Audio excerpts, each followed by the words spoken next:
Hi there, my name is Keith Whittier and thank you so much for joining me today. Today is Tuesday, September 23rd. We are just a few days removed from the official launch of the iPhone 6 and the 6 Plus, the next big things in the Apple arsenal of iPhones. Today I'm going to take you through the different phones. I'm going to walk you through some of the different specs and my opinions of these phones over the first couple days. Talk to you about whether or not you should buy them, which one might be right for you, and why the heck do I have both. So starting off, here we have the iPhone 6. Now, one of the big differences that I first noticed when holding the iPhone 6 compared to the iPhone 5S is the thinness. You'll notice in terms of the two phones that the iPhone 6 is very thin, and take my word for it, it's a very light phone. Now, the 5S comes in at 4 inches, and the 6 comes in at 4.7. So 4 inches, 4.7. For myself, when I first looked at the phone, I didn't think there was a huge difference in terms of screen size. For the Smart Alex in the class, yes, 0.7 inches. But at the same token, when I looked at the display, and even though it boasts this new Retina HD display, I didn't feel there was a huge difference in this device. However, if you're somebody who doesn't want a bigger phone, doesn't need the larger screen, I think you'll be quite excited about this phone. Now, the huge difference is between the iPhone 6 and 6 Plus and its predecessors is threefold. First of all, they do come with the larger screens, the 4.7 for the 6 and the 5.5 for the 6 Plus. In addition to that, they also have faster LTE.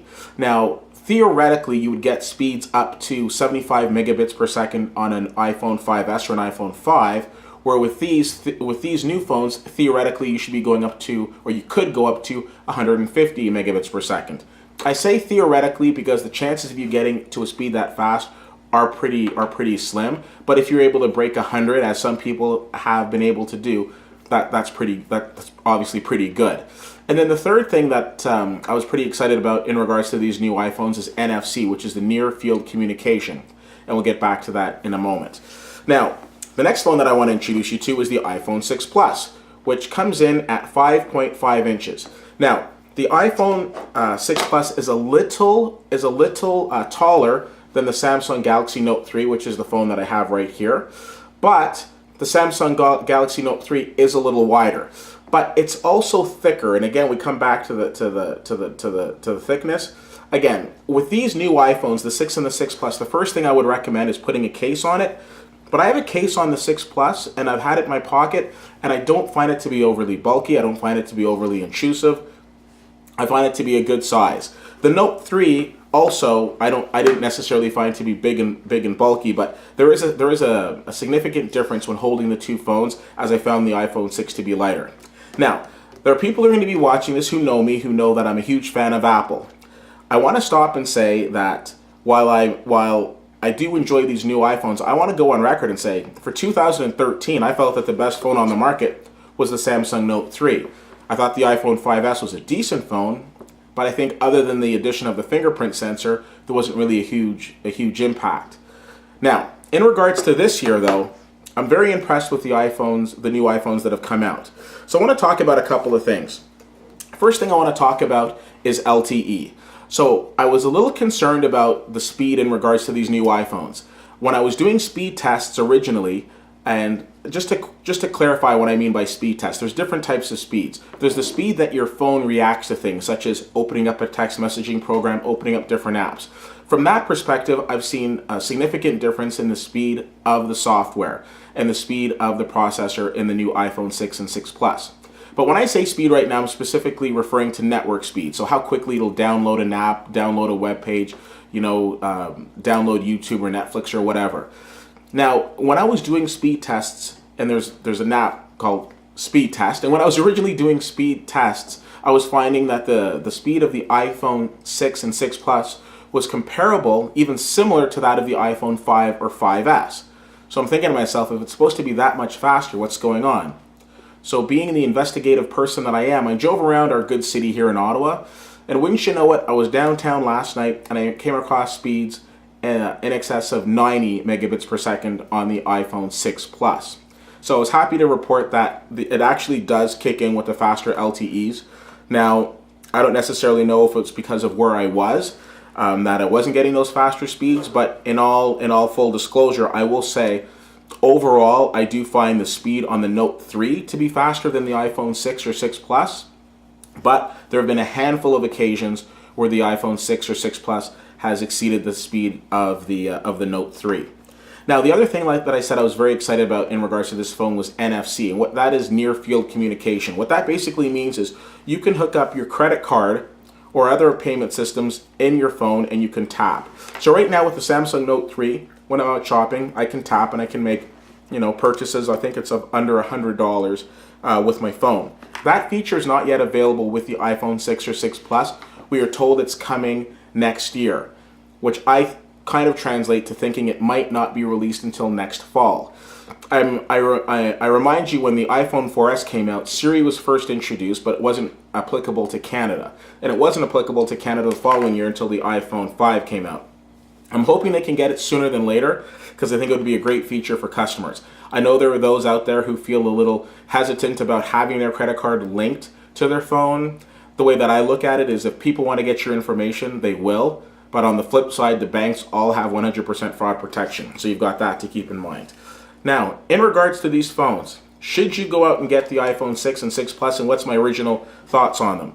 From a battery perspective, I personally find that the iPhone 6 drains a lot faster than the 6 Plus. Now, obviously, the 6 Plus has a larger battery, but so far, I haven't had any major issues with the iPhone 6 Plus battery.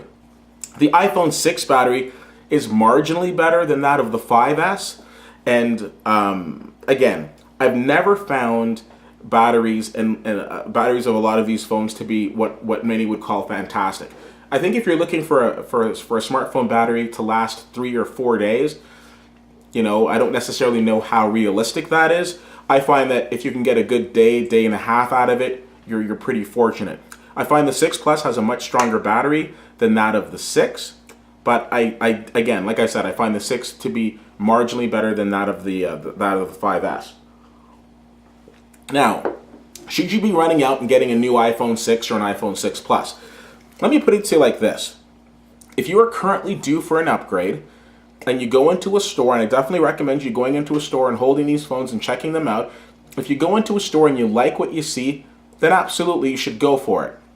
However, if you're not due for an upgrade until, let's say, next year, I would suggest that you wait. And the reason being is, I suspect that when the Apple Watch is released next year, and we're looking at first quarter of next year, most likely what will happen is the providers will have some sort of promotion in place. If you get the phone and you get the watch, there will most likely be a special promotion and a special price, similar to what they did with the Samsung Note 3 and the Galaxy Gear and the Galaxy Gear 2.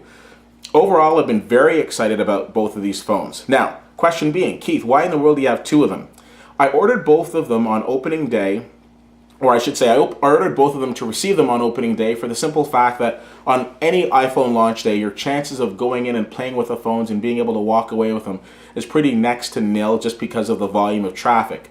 Over the last few days, I've had the opportunity of playing with both phones, and for somebody like myself who is into streaming, into watching live sports, who likes the bigger screen, I've opted to go with the 6 Plus.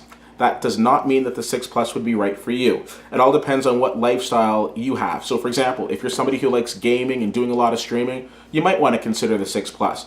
But if you find that the 6 Plus is a little too big for you and you're having a bit of a difficult time maneuvering around it with one hand, even though it has this new reachability feature where if you double click the button it drops the screen down, then you might want to opt in and go for the iPhone 6. They say that these are the best iPhones that Apple has released. Well, clearly I would agree with that. I don't necessarily think their products become progressively worse. I think obviously they're getting better. And I think that these two phones are absolutely fantastic, and they will definitely be on top 10, if not top 5 smartphone lists for 2014.